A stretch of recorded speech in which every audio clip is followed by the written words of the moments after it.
Hello అండి. Hi. Welcome to our channel అమ్మ పాకశాల. ఈరోజు వీడియోలో ఒక మంచి స్నాక్ రెసిపీతో మీ ముందుకొచ్చానండి. అదేంటంటే ఇన్‌స్టంట్ గారెలు.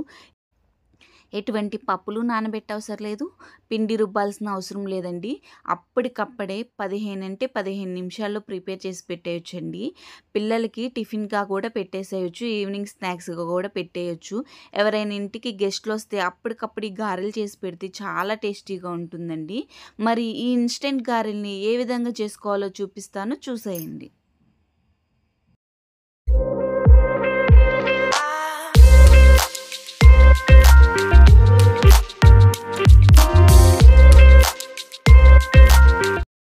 ఇన్‌స్టంట్ గారెలు చేసుకోవడానికి ముందుగా ఒక బాండీ పెట్టుకొని కొద్దిగా ఒక 2 స్పూన్స్ వరకు ఆయిల్ వేసుకోవాలి. ఇలా వేసుకున్న తర్వాత తురుముకున్న చిన్న అల్లం ముక్కను వేసుకోవాలండి. అలాగే సన్నగా కట్ చేసి పెట్టుకున్న పచ్చిమిర్చి, ఉల్లిపాయ, అలాగే కొత్తిమీరని తురుముకొని వేసుకోవాలి. కరివేపాకు, కొత్తిమీరని కూడా వేసుకొని ఇవి ఇంగ్రీడియంట్స్‌లో ఉన్న పచ్చివాసన పోయేంత వరకు వేపుకోవాలి. 2 సెకండ్స్‌లో అయిపోతుందండి. ఎక్కువ టైం కూడా తీసుకోదు.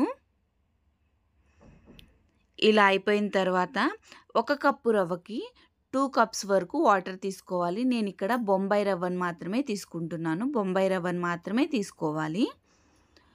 ఒక కప్పు బొంబాయి రవ్వకి 2 కప్పుల వరకు వాటర్‌ని యాడ్ చేయాలి. అలాగే రుచికి సరిపడా ఉప్పును కూడా వేసేసుకోవాలి.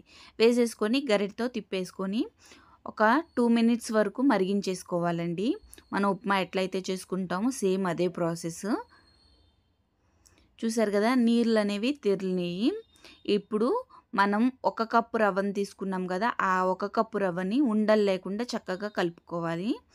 ఒక చేత్తో రవ్వను వేసుకుంటే ఇంకో చేత్తో కలిపేసేసుకోవాలి. ఎటువంటి ఉండలు ఉండకూడదు.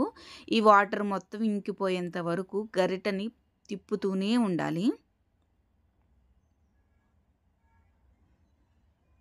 ఇదే విధంగా తిప్పేసుకుంటూ ఉండాలి. ఉండలనేవి ఉండకూడదు.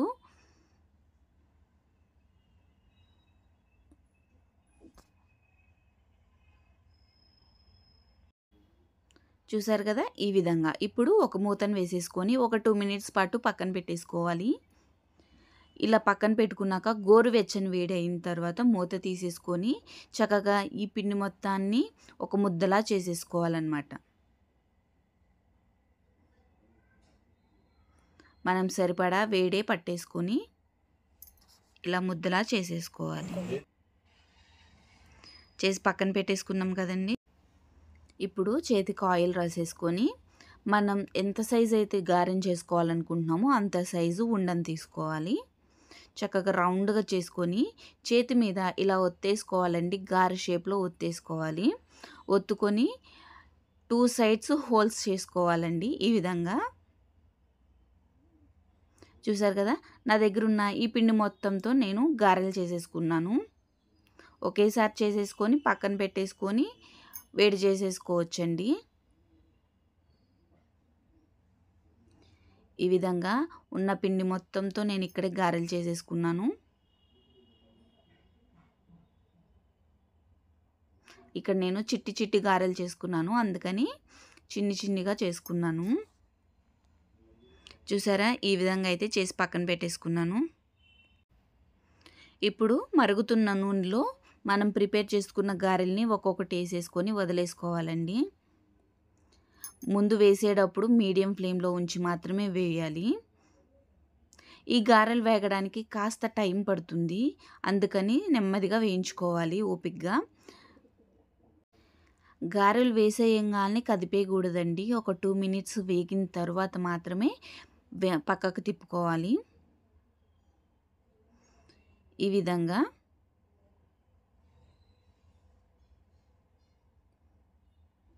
మంచి గోల్డెన్ కలర్ వచ్చేంత వరకు వేపుకోవాలండి. చూసారు కదా, చూస్తుంటేనే నోరు ఊరిపోతుందండి. మామూలు పిండి గారెలకి ఏ మాత్రం తీసిపోదండి, అంత టేస్ట్గా అయితే ఉన్నాయి. మేము ఇవి పిల్లల కోసం ప్రిపేర్ చేసుకున్నామండి, అందుకే చిట్టి చిట్టి గారెలు వేసుకున్నాను. చాలా బాగున్నాయి. మా పిల్లలు చాలా ఇష్టంగా కూడా తిన్నారండి. చూసారా, చూడ్డానికి చాలా బాగున్నాయి. నూనె కూడా పీల్చలేదండి. చాలా అద్భుతంగా అయితే ఉన్నాయి గారెలు. మిగిలిన గారెలను కూడా వేసేసుకున్నాను. వేసేసుకొని మంచి గోల్డెన్ కలర్ వచ్చిన తర్వాత తీసేసుకున్నానండి. టేస్ట్ అయితే చాలా అదిరిపోయిందండి. అంత బాగున్నాయి. ఎవరైనా చుట్టాలు వచ్చినప్పుడు అప్పటికప్పుడు చేసి పెట్టేయాలనుకుంటే ఇది చేసేయొచ్చండి. పల్లీ చట్నీతో తింటే ఇంకా బాగుంటుంది. టమాటా చట్నీతో కూడా తినొచ్చు. చూసారు కదా, ఇన్స్టెంట్ గారెలు 15 మినిట్స్లో రెడీ అయిపోతుందండి. ఎక్కువ టైం కూడా తీసుకోదు. నేనైతే ఈ విధంగా చేసుకున్నాను. మీరు సేమ్ ఇదే విధంగా చేసుకొని కింద కామెంట్ సెక్షన్లో టేస్ట్ ఎలా వచ్చిందో నాకు కామెంట్ చేయండి.